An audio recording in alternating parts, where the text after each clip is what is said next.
It's been a year since Jedi Fallen Order was released, and it's still one of my favorite Star Wars games. In this video, I will be reviewing this wonderful game and will be giving my overall thoughts on it. Keep in mind that there will be spoilers in this video, so if you wish to play this game with an open mind and not know anything, please kick off of this and come back once you're done. So without further ado, let's get on with the video.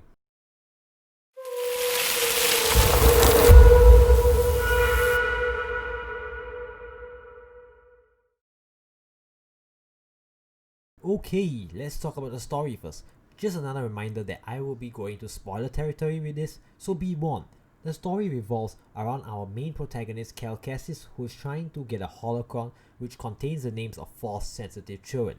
He is doing this to prevent the Empire from getting a hold of this, which would in turn result in them hunting down these children, which could end the future of the Jedi. Cal was developed well in this story as he struggled with the Force, which he managed to overcome while trying his best to find the holocron, which I really liked, as it was a nice sight to see him regain his Force abilities throughout this adventure.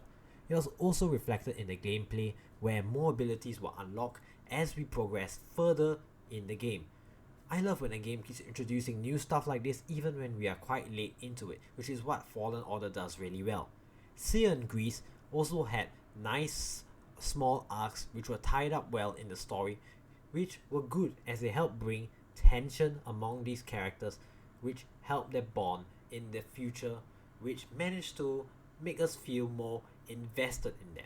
I also like how they ended it with Cal destroying the holocron to let the Force guide the Force-sensitive kids to their futures, as they have a right to choose. Some people believe it was anticlimactic, but I don't think so, as Cal learned more about the Force and himself throughout this journey while helping many others on the sidelines. The characters also had nice arcs which were resolved well, and it was very nice to experience it. It would also have been a bit of a risk training all of them, as the story showed us that Cal and Seer would just not be enough to hold off the Empire with the younglings at risk.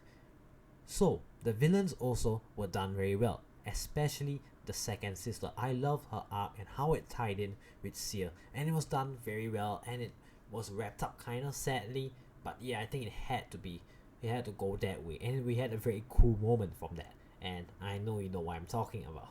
So overall, I really like the story. It was a nice Star Wars story with many Easter eggs while telling us an engaging story. I was engrossed in wanting to know what was going to happen next while really enjoying the story that was being told to us. It's a good Star Wars story that will be remembered for years to come, and I'm so glad we have finally gotten a story-focused Star Wars game. We haven't had one in ages. The combat in this game is really satisfying and works quite well. It is how I imagine a modern day Star Wars combat would feel, with a bit of a Dark Souls touch to it. Pairing takes a while to master with the many enemy types, but once you figure it out, it's really satisfying and you feel like a true Jedi Knight who's a master at his craft. The Force powers also helped you a lot in combat and were very nice to use, as you could come up with some creative combos or escape a sticky situation. My favorite ability was slowing down the enemies, as it was just very helpful to get a hit on an enemy with his ability, and it was also quite cool to use, even though it could be a bit overpowered at times. The only thing that bothers me with this system is that there was a lack of dismemberment, which made your lightsaber feel like a sword at times, which is quite a shame.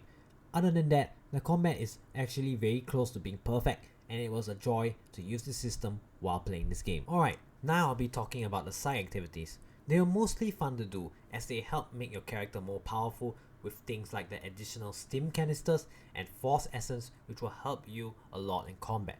The Force echoes were also something I really liked, as they told some interesting stories which helped shed light on what was going on in the specific areas of the game. It's good world building that was used well, which gave the player some incentive to seek them out. However, opening the chest was not something that I was really fond of, as everything was just a cosmetic item with ponchos that did not look that satisfying to look at. Hopefully, this is done less in the sequel, as there were just too many of these chests, or at least give us some upgrades from them.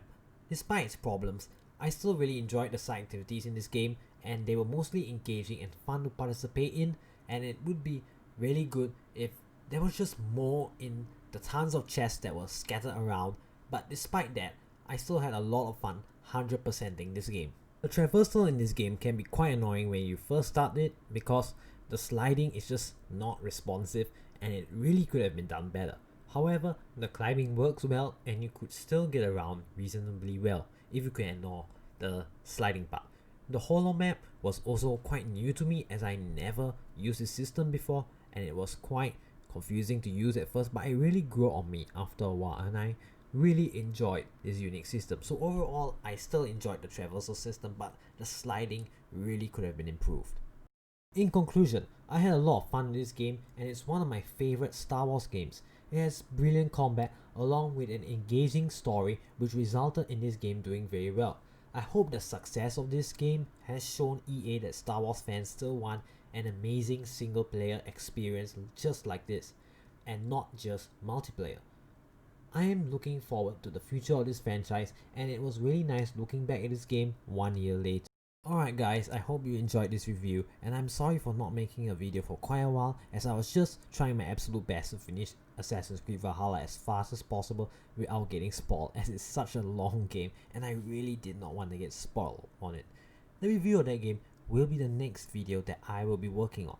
So before I go, don't forget to drop a like and subscribe for more content and don't forget to share your thoughts on this video. With that being said, this has been 2367 Ruben signing out.